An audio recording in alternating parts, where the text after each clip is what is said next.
जब भी प्रेम की बात होती है तो श्री कृष्ण राधा के प्रेम की मिसाल सबसे पहले आती है। राधा कृष्ण के प्रेम को जीवात्मा और परमात्मा का मिलन कहा जाता है। राधा और श्री कृष्ण का प्रेम इस दुनिया में प्रेम की एक ऐसी मिसाल है जो हर तरह से भौतिक सुखों से परे है। जहाँ श्री कृष्ण ने राधा और एक दूसरे के करीब न होने पर भी उनकी आत्मा हमेशा जुड़ी रहती थी। कहा जाता है कि संपूर्ण ब्रह्मांड के मालिक श्री कृष्ण को पूरे ब्रह्मांड में केवल 2 ही चीज़ों से सबसे ज़्यादा प्रेम था, जिनमें एक उनकी बांसुरी थी और दूसरी राधा रानी। और कई ग्रंथों में श्री कृष्ण और राधा के प्रेम की कथा काफ़ी दुखों से भरी है, जहां एक दूसरे पर अपार प्रेम करने के बावजूद वे दोनों कभी भी एक दूसरे के साथ नहीं रह पाए।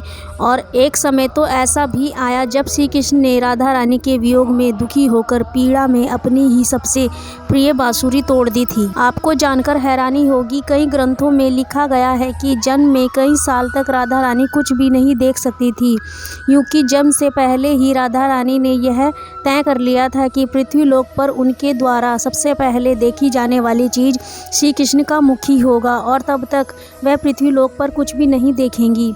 इस बात से आप अंदाज़ा लगा सकते हैं कि राधा श्री कृष्ण का प्रेम पृथ्वीलोक में जन्म लेने से पहले ही अनंत तक था। भगवत पुराण की माने तो श्री कृष्ण ने अपने ज़्यादातर समय गोकुल में ही बिताया था, जहां उनकी दिव्य शक्ति के कारण उनकी चर्चाएं चारों ओर फैली थी। साथ ही श्री कृष्ण और राधा के प्रेम के बारे में भी उस समय पूरे गोकुल को पता था, क्योंकि श्री कृष्ण और राधा 8 साल के उम्र से ही एक दूसरे से प्रेम करने लगे थे। जब हमेशा गोपी श्री कृष्ण की बांसुरी की धुन पर नृत्य करती थी, वहीं राधा श्री कृष्ण की बांसुरी पर खोई हुई उनके पास बैठ जाती थी।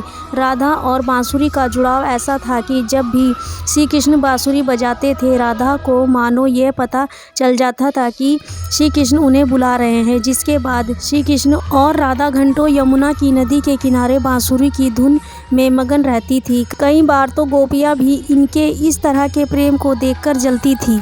जब श्री कृष्ण बड़े हुए तब उनके आसपास के लोगों की ज़िंदगी काफ़ी तेज़ी से बदली, खासकर राधा और श्री कृष्ण की, क्योंकि अब तो समय आ चुका था कि जिसके कारण श्री कृष्ण ने पृथ्वी लोक पर जन्म लिया था।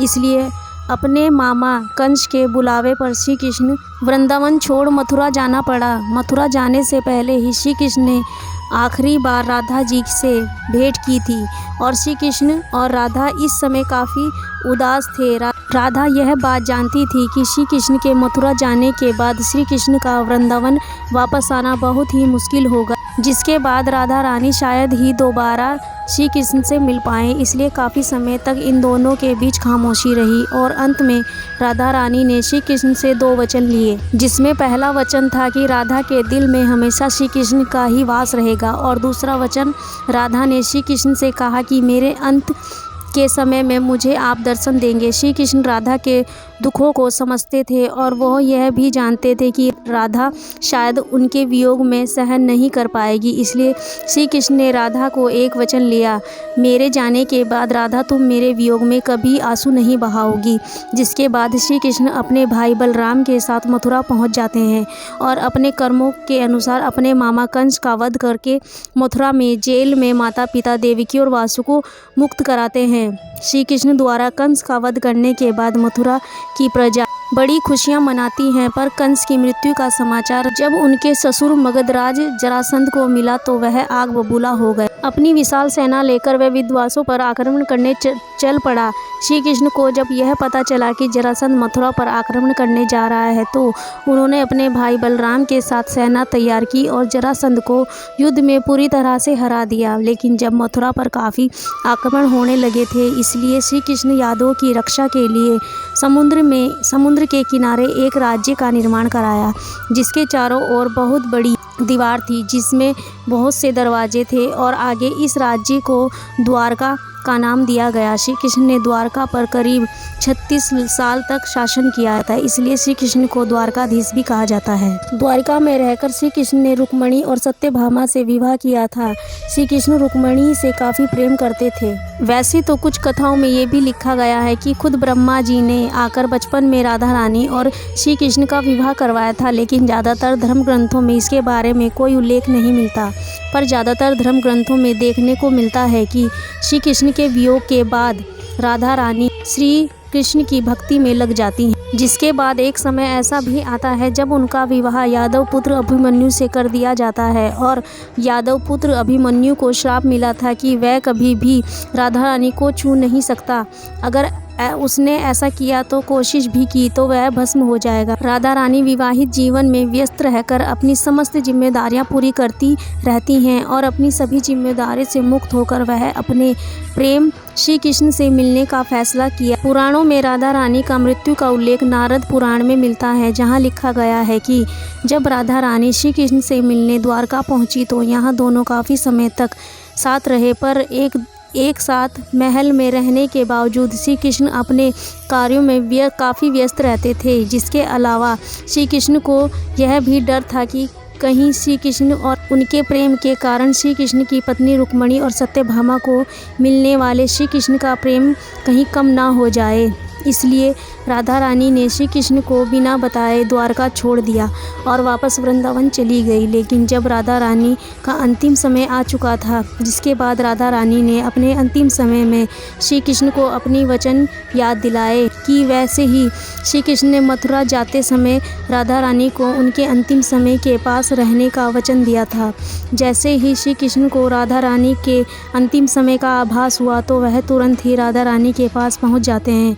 अपने प्रेम को इस तरह से अंतिम सांसें लेते हुए देख श्री कृष्ण बहुत ही भावुक हो जाते हैं। जिसके बाद श्री कृष्ण ने राधा के अंतिम समय में कुछ मांगने को कहा। राधा रानी ने पहले तो श्री कृष्ण से कुछ नहीं मांगा, लेकिन जब श्री कृष्ण ने जोर दिया तो राधा ने कहा कि मेरा बस एक ही इच्छा है कि मुझे मेरे अंतिम समय में आपके साथ वैसे ही पल बिताने हैं जैसे हम वृंदावन में एक साथ बांसुरी की धुन के समय बिताते थे। राधा रानी के ऐसे वचन सुन श्री कृष्ण ने अपनी बांसुरी उठाई और मधुर आवाज़ में उसे बजाना आरंभ कर दिया। बांसुरी बजने के दौरान श्री कृष्ण और राधा लगातार एक दूसरे को देख रहे थे और दोनों की आंखों में एक दूसरे के प्रेम के आंसू थे। इसी तरह वृंदावन के पुराने यादों में राधा और श्री कृष्ण की बाहों में राधा ने अपनी अंतिम सांस ली। राधा जी की सांसें थम जाने के बाद श्री कृष्ण की बांसुरी की आवाज़ भी थम गई और श्री कृष्ण को राधा की मृत्यु के समय इतना दुख पहुंचा कि उन्होंने उस समय अपनी सबसे प्रिय बांसुरी को ही तोड़ दिया था।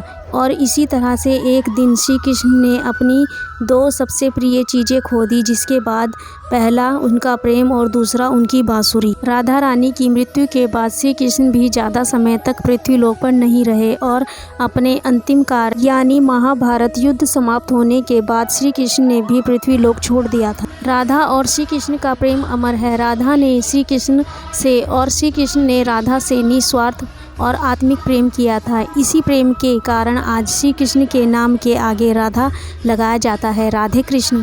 तो दोस्तों, आप लोगों को यह रोचक जानकारी कैसी लगी प्लीज़ कमेंट बॉक्स में करके ज़रूर बताएं और हमारे चैनल पे अगर न्यू है तो हमारे चैनल को लाइक करें, शेयर करें, कमेंट करें, सब्सक्राइब करें और प्लीज़ अपना सहयोग बनाए रखें और हम जल्द ही अगली वीडियो में आप लोगों को मिलेंगे।